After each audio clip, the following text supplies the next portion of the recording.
You know, just because you go on break and take your mask off doesn't make you not ICE. How do you feel about being an ICE officer in Minnesota terrorizing our city? I feel great, actually. Yeah? What do you guys think you're doing up here right now? What do we think we're doing? Yeah, what are you doing? Our jobs. What is your job, if you could fill me in? You just said what it was.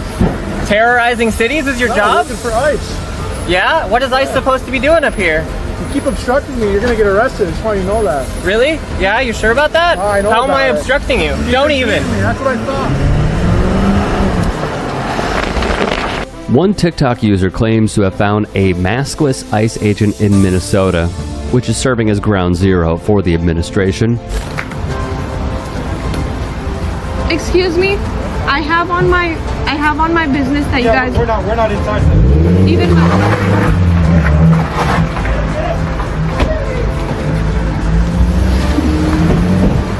While communities find very creative ways to help out one another, 56-year-old Chang Lee Scott Thao, an American citizen, was detained by ICE agents on Sunday. Thao said he had been napping when federal agents forced entry into his Minnesota home, arresting him at gunpoint without a warrant. The immigration agents then took him outside in sub-freezing weather, wearing only his underwear, sandals, and his grandson's blanket. In an interview with the Associated Press, Thao recounted what happened. They pointed a gun to me and my daughter-in-law, and then they told me to come out here without my clothes on. I was short only, and then they just handcuffed me right there. The family says they offered Thao's ID to the agents, but they took him outside without looking at it. They just take me out there without any clothes on, unless only the blanket. Only my grandson's blanket covered me, take me out there to the car.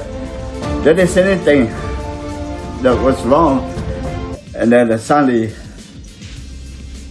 they tried to take a photo of me, but I didn't want to, right? And then they drove me all the way to Minneapolis, I don't know where. And we stopped middle of nowhere. An hour or two later, Thao said the agents returned him to his home and only then looked at his ID. My son grabbed my ID, showed it to them. They just said, okay, you're good. So they freed me. And they didn't say anything. They didn't say sorry or anything. They just, okay, you're good. They just left. this is the reality of the United States of America in 2026. Good morning, everyone. I'm Mark Ruley, Police Chief of the City of Brooklyn Park. Behind me is a bunch of amazing police chiefs that are here in support of a very short but very important message that we want to share with you. What you won't hear from any of us today is rhetoric of abolish ICE or that there shouldn't be immigration enforcement. The truth is, immigration enforcement is necessary for our national security. Recently, as the last 2 weeks, we, as law enforcement community, have been receiving endless complaints about civil rights violations in our streets from U.S. citizens. We started hearing from our police officers the same complaints as they fell victim to this while off duty. Every one of these individuals is a person of color who has had this happen to them. In Brooklyn Park, one particular officer that shared her story with me was stopped as she passed ICE going down the roadway. When they boxed her in, they demanded her paperwork, of which she's a U.S. citizen and clearly would not have any paperwork. When she became concerned about the rhetoric and the way she was being treated, she pulled out her phone. In an attempt to record the incident, the phone was knocked out of her hands, preventing her from recording it. The officer had their guns drawn during this interaction.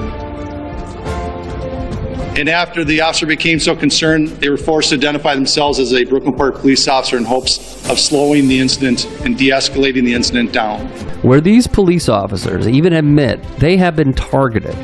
In other news, water is wet. I'm sorry, you thought you were immune? In this system? Read the room, guys. Meanwhile, well, Mr. Mayor, in light of recent events, there have been renewed calls from prominent Democrats to abolish ICE. I want to know where you come down on abolishing ICE and if you believe that ICE has any legitimate law enforcement role. You know, I am in support of abolishing ICE, and I'll tell you why. Because what we've...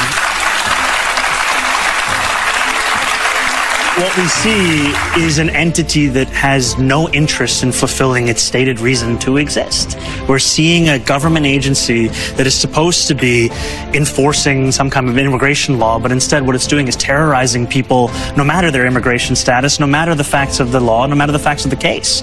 And I'm tired of waking up every day and seeing a new image of someone being dragged out of a car, dragged out of their home, dragged out of their life. What we need to see is humanity. And there is a way to care about immigration in this city and in this country with a sense of humanity. What we're seeing from ICE is not it, and we have not seen that from them in a long, long time. So, you know, it's really nice to have you here. The lib moms just heard about abolishing ICE on their televisions. Congressman. That's funding for the VREs. I don't want, I mean, not if there's no, constraints on ICE. I mean, I haven't seen the... I think there's supposed to be at least. I don't know where... Well, I'll have to, I don't know the details. Gotcha. There's nothing binding. But I mean, I'm somebody who believes that ICE should be abolished. I mean, that's where I've felt that way for the last few years, so... Do you think there's then going to be folks who... Because I don't know, as far as that, it doesn't cut funding to ICE. It has some... Well, ICE get money in the big ugly bill. They're getting more money now. I mean... They get $403 million in detention. So is that a red line, do you think? Well, I think we need to understand, what are the... what's actually in the bill. But, I don't want one more penny for that. That's me. Another Dem would come out in support of this. And I want to say about Kristi Noem, what a dangerous cocktail of authority, bigotry, and incompetence. She should resign or needs to be impeached. But she is a danger, and ICE is a threat and a danger to every person that calls this country home. And finally, this is why I've introduced the Qualified Immunity Abolition Act, because these federal officers must be held accountable. There can never be justice, because justice would mean that Renee Good would still be alive. It means that Keith Porter in California would still be alive. It means Silvario Gonzalez in Chicago would still be alive. There can never be justice, but there must be accountability. And in the same way that we have accountability for doctors when there's medical malpractice, or lawyers when there's negligence, there must be the same accountability for federal law enforcement when they act with callous disregard for human life. Fellow Massachusetts Dem Ayanna Pressley backs it too, writing in a tweet, abolish ICE, impeach Kristi Noem, end qualified immunity. I come from the most beautiful, blackest city in the country, the city of Detroit, where we birth movements. But today I am seeing a movement being built right here in Twin Cities. And it is reminding us that our government will not save us. It is only us. We've been taught through history of that. You see our corrupt Supreme Court literally enabling and emboldening the fact that they can now go around and racially profile and target people based on what they look like and where they work.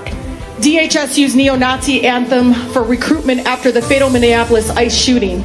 And the federal government is openly embracing white nationalists online content, including in the recruitment post after ICE agent Jonathan Ross, I'm going to say his name, killed Renee Good. DHS, the Homeland Security's official Instagram, I don't know if you all know this, made a recruitment post.